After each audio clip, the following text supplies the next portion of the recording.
গাজার খান ইউনিসের আল মাওয়াসি এলাকায় ইসরায়েলি বর্বরতার প্রতিশোধে ইয়েমেনের নৌবাহিনী, ইউএভি ও ইরান সমর্থিত সশস্ত্র গোষ্ঠী হাউথি মিলে একটি যৌথ অভিযান চালায়। এডেন উপসাগরে এমএসসি ইউনিফিক নামে জাহাজকে লক্ষ্য করে হামলা চালানো হয়, নিক্ষেপ করা হয় ক্ষেপণাস্ত্র, পাশাপাশি ড্রোন হামলাও চালানো হয়।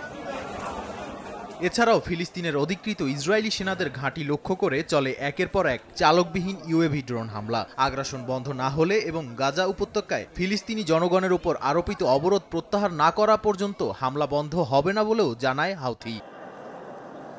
এরই মধ্যে রোববার প্রেসিডেন্ট মাসুদ পেজেশকিয়ানকে ফোন দিয়ে অভিনন্দন জানান ইয়েমেনের মাহাদি আল মাসাদ। এতে পাল্টা ধন্যবাদ জানান পেজেশকিয়ান। সানা ও তেহরানের মধ্যে সম্পর্ক জোরদার করার আশাও প্রকাশ করেন সংশ্লিষ্টরা। এছাড়াও ইয়েমেনের সুপ্রিম পলিটিক্যাল কাউন্সিলের চেয়ারম্যান ফিলিস্তিনের নির্যাতিত জনগণকে সমর্থন ও সাহায্য করার ক্ষেত্রে ইরানের ইসলামী বিপ্লবের নেতা এবং ইরানের জনগণের অবস্থানের প্রশংসা করেন।